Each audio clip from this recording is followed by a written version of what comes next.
Hi, this project is going to be part of my final submission for CS50's Introduction to Databases using SQL. The project is basically a retail sales management system. So it's going to be divided into two parts. First, I'll sketch out the database schema, and then I'm going to create subsequent tables, views, do some automation and optimization. So let's get into it. So the central entity is going to be a store.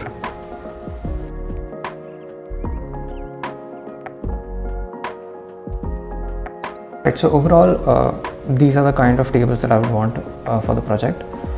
And instead of creating an attribute for each table here on video, I would just like to think ahead. And so maybe let's say we want a view for a manager.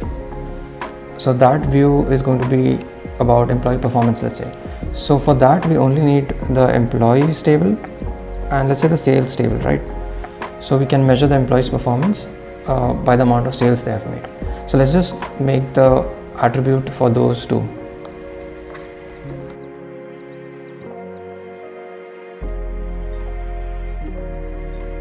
Right, so these are the basic attributes I can think of at the moment for these two tables. If I come up with anything, I'll add it on the fly. So let's start coding. Okay, so let's just create a new directory. And let's start creating a new files. So code.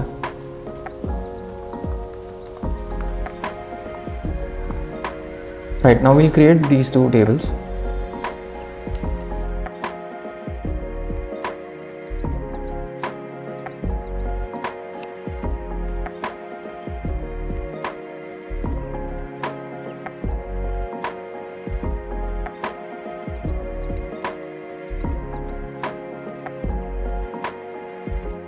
So now let's just check whether the code is working or not. Actually, let's create a database from the terminal.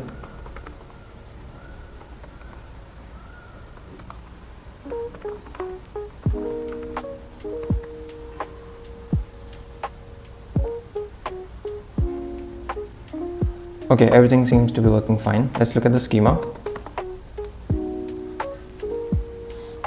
Right, now it's probably a good time to insert some values. So let's create a new file for that.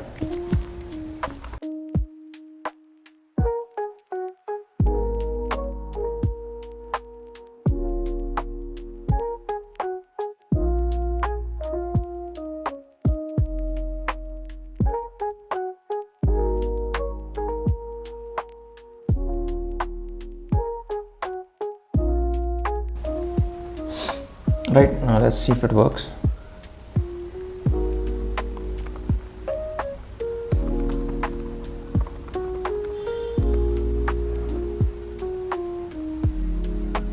Right, it seems to be working. Let's just check.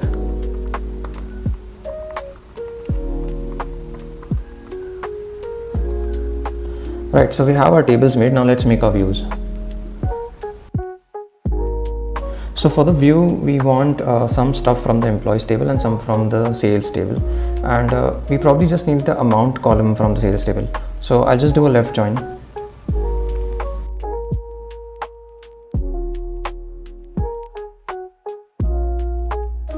So we also just want the current employees. So that's why I'm setting current to 1.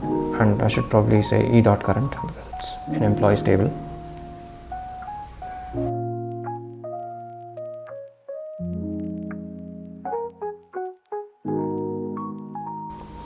Right, so this should all hopefully work. Let's see.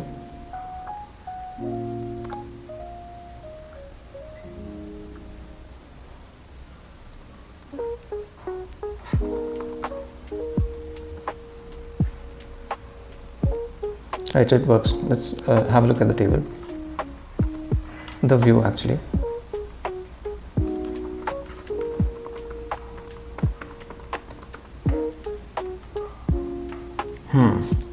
Oh.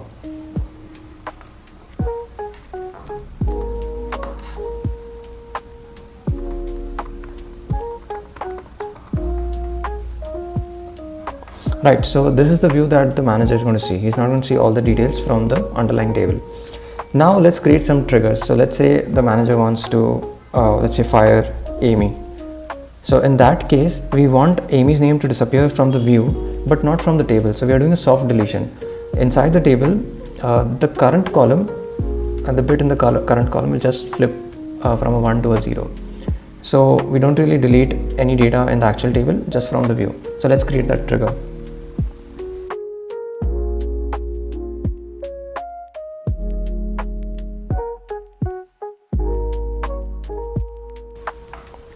Right, so this is our trigger.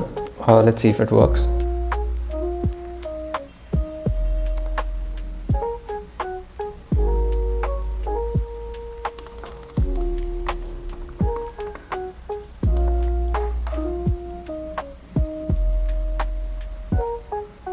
Okay, so it works.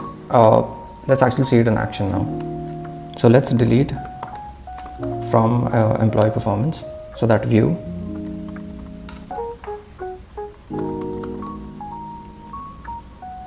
So right, we're going to delete where, let's say name is equal to Amy. This should work. Right, it works. So let's now take a look at the tables.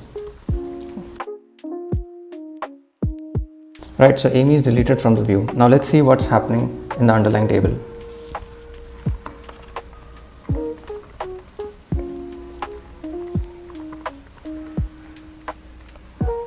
Right, so Amy's bit has been flipped to a 0.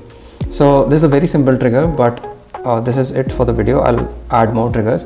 I think we can also do some optimization. I mean, we only have 2 rows, so optimization won't make a lot of difference here. But let's just create some indexes just as a simple exercise.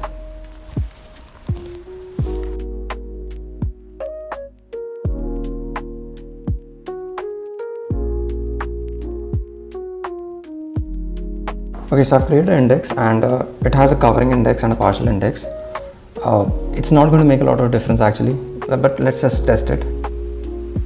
It might actually work the other way around. It might increase some complexity, but yeah, because we only have 2 rows. If we have hundreds or thousands of rows, then it's going to make a difference.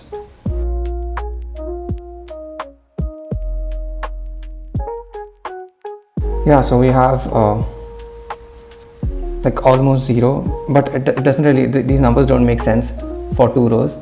But yeah, that's how we can set some indexes, some covering indexes and partial indexes. So I think this should be it for the video. I'll probably add, I'll definitely add more columns and more tables, more triggers and more indexes. For the purpose of my final submission, it has to be very thorough. But for the purpose of this video, I'm done, and I hope this was helpful.